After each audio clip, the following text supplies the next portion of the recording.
This is Penpoint, your source for the latest news.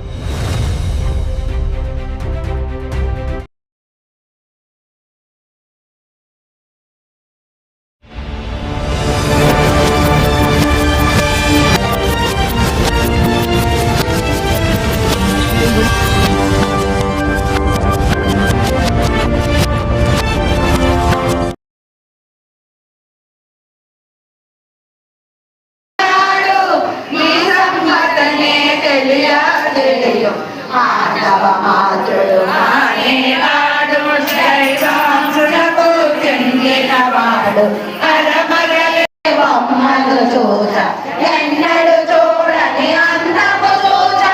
నా మనసేదనగా అర్పించేస ఆకాశరాజు బుద్ధిక ఆమె పద్మావతి అని పేరు కలది ఆమె తిరునాకు పెళ్లి చేసి నీ ముద్రట కాస తీర్చుకొనుము పగలామాత శ్రీనివాసునితో రాజులతోటి వీరమంద నీకు వలదు తన